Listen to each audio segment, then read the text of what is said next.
საქართველო დგას დღეს გზაჯვარედინზე, გზა გასაყარზე, როგორც არაერთხელ თავის ისტორიის განმავლობაში.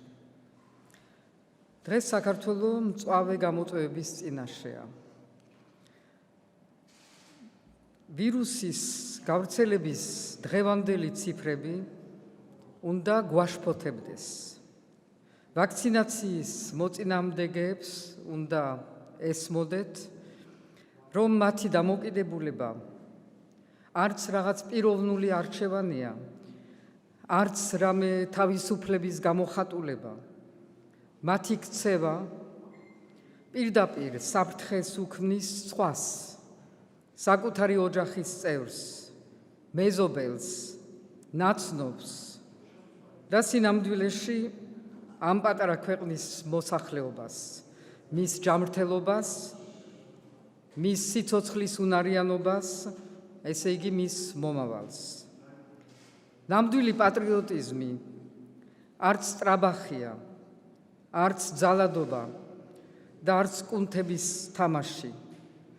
დღეს პატრიოტიზმი და ვაჟკაცობა გადის ვაქცინაციაზე, საზოგადოებრივ თვითშეგნებასა და პასუხისგებლობაზე.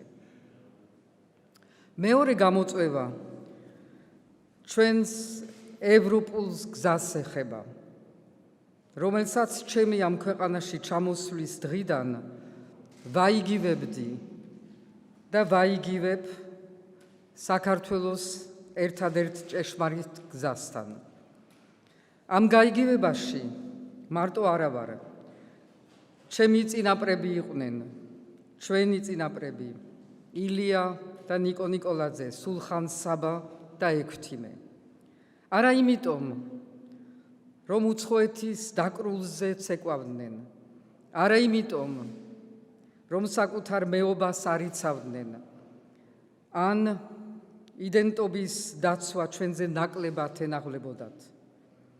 არამედ მათ კარგად ესმოდათ, რომ ევროპას, როგორც ეკონომიკური თუ სოციალური განვითარების მოდელს და როგორც მოკავშირეს, ალტერნატივა არ გააჩნია. მცდელობები, რომ დაგვაჯერონ მავანმა, თითქოს ევროპა თავისუფლება, სოლიდარობა, ქრისტიანობა კი არა, არამედ გარყვნილობის გზა. სწორედ ერთადერთ პერსპექტივასკან ჩვენს დაშორებას ემსახურება და კარგად გვესმის ეს ვის ინტერესშია. აქაც როგორც პანდემიასთან ბრძოლაში ნამდვილი პატრიოტიზმი მოითხოვს, რომ ჩვენი ქვეყნის ინტერესი დავაყენოთ ყველაფერზე მაღლა. პატრიოტიზმი ნიშნავს, რომ ქვეყანა ისე დავიცვათ და გაუფრთხილდეთ, როგორც ვიცავთ საკუთარ სახეს და სახელს. რამე თუ ვერავინ ვერ დაგვამციროს და პატივისცემა დაგვაკლოს. ჩვენ მოვითხოვთ უცხოეთისგან პატივისცემას და ხოლმე გვაღიზიანებს მათი მითითებები, კრიტიკა თუ გახშირებული შენიშვნები. იმისათვის, რომ პატივისცემა დავიმსახუროთ და მე ღრმად ვარ დარწმუნებული, რომ თავისი განვლილი გზით საქართველო ამას იმსახურებს, ჩვენ თავად უნდა ვცემდეთ ჩვენს თავს და ჩვენს სიტყვას პატივს.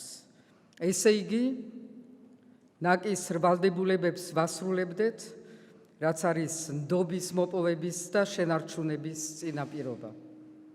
ეს ასევე ნიშნავს იმას, მეორეს მხრივ, რომ ჩვენ ქვეყანას გარეთ ძირს არ უნდა უთხრიდეთ და ვიწრო პარტიული მიზნების მისაღწევად არ უნდა ვეწეოდეთ აქტიურ სადისკრედიტაციო კამპანიას.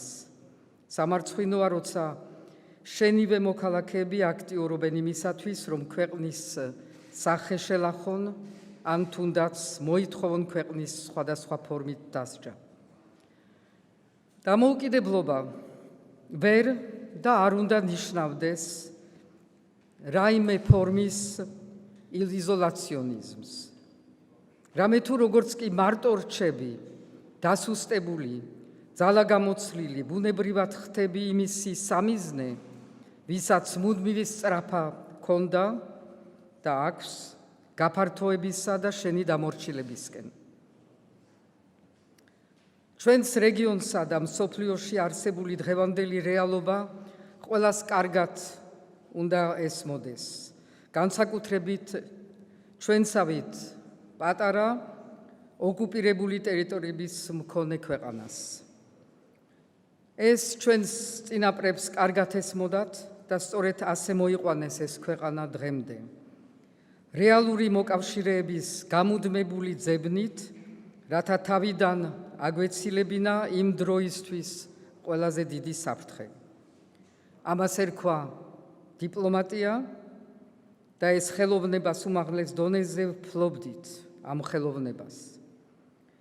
დღესაც ჩვენი არჩეული პარტნიორები და მათთან მჭიდრო თანამშრომლობა ჩვენი საუკეთესო დასაყრდენია, ჩვენი განვითარების საფუძველი და ჩვენი უალტერნატივო გზა დეოკუპაციისკენ. ამიტომ იმაჩნია და ვუთხრავი კიდეც მმართველი პარტიის წარმომადგენლებს, რომ დოკუმენტის მომზადების პროცესი უაღრესად პოზიტიური გახდათ, რამე თუ ევროპული საბჭოს პრეზიდენტის და დღეს ევროკავშირის ერთ-ერთი მთავარი პოლიტიკური ფიგურის ჩართულობა საქართველოს პროცესებში, კავკასიასა და ზოგადად ევროკავშირის ახლო სამეზობლოში ჩვენთვის ძალიან მნიშვნელოვანია. ეს არის რეალური ხიდი ჩვენსა და ევროპას შორის. ეს უნდა გვესმოდეს, ვაფასებდეთ, ვიყენებდეთ და ვუფრთხილდებოდეთ. მე პირადად ვიღებ ერთგვარ პასუხისგებლობას და ვამაყობ კიდევაც იმით, რომ ხელი შეუწყო ევროკავშირის ჩართულობას მაშინ, როცა ქვეყანაში პოლიტიკური კრიზისი ჩიხში შედიოდა. თუმცა ვერ ავიღებ პასუხისგებლობას დოკუმენტის ცალკეულ ელემენტებზე, რომლებიც იყო მხარეების შორის შეთანხმებული და ვერც მის ანულირებაზე. თუმცა დღეს პოსტფაქტომ იმის აღმოჩენა, რომ თურმე ისეთი რაღაცეები დავთმეთ, რაც მიუღებელი ყოფილა და რამაც შესაძლოა ქვეყანა დააზიანოს, გაუგებარია. ჩემი გამოცდილებიდან გამომდინარე, წითელი ხაზების ხელმოწერამდე გავლება ვიცი. მიმაჩნდა და მიმაჩნია, რომ ეს პროცესი, რომელიც დგას ამ დოკუმენტის უკან, მიზნები, რომლებსაც ეს დოკუმენტი ისახავს და პრინციპები, რომლებსაც ეს დოკუმენტი ეფუძნება, ამოწურული არაა და წარმოადგენს იმ გზას, რომელიც ამ ქვეყანამ აუცილებლად უნდა გაიაროს და რომელსაც უჭერ მე მხარს. გუშინ მოусმინე ყველას და მინდა ხაზგასმით აღვნიშნო იმ პარტიების პასუხისმგებლობით ახსავსე დამოკიდებულება, რომლებიც ამ შეთანხმების საფუძველზე შევიდნენ პარლამენტში. იმუშავეს და დღესაც მუშაობენ. ქმნიან მოდელს ან მოდელის საწყისს, თუ როგორი უნდა იყოს დეპოლარიზებული ქართული პოლიტიკური სპექტრი. ყოველ მათგანს მინდა ამისთვის მადლობა გამოვუცხადო. მეც ვიზიარებ მათ შეხედულებას, რომ დოკუმენტმა თავისი პირველადი დანიშნულება შეასრულა. პოლიტიკური კრიზისი დაასრულა, სტაბილურობა გამყარდა. მრავალპარტიული პარლამენტი შედგა და პოლიტიკურმა პროცესებმა ქუჩიდან გადაინაცვლა პარლამენტში. მივიღეთ ახალი საარჩევნო კოდექსი. დიდი იმედი მაქვს, რომ ბარიერის დაწების შეთანხმებაც შესრულდება, რაც ახალი პარტიების გამოჩენის წინაპირობაა.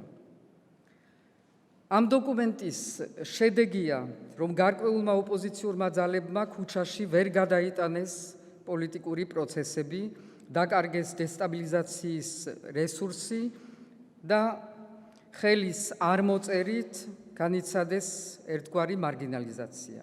ამდენად არ ვეთანხმები მართველი პარტიის შეფასებას, რომ პოლარიზაცია არ შემცირებულა, რითაც ხსნის დოკუმენტის ანულირებას. დოკუმენტი ამ პოლარიზაციას ამცირებს, ასუსტებს და დარწმუნებული ვარ, რომ ეს პროცესი ყველაფრის მიუხედავად გაგრძელდება.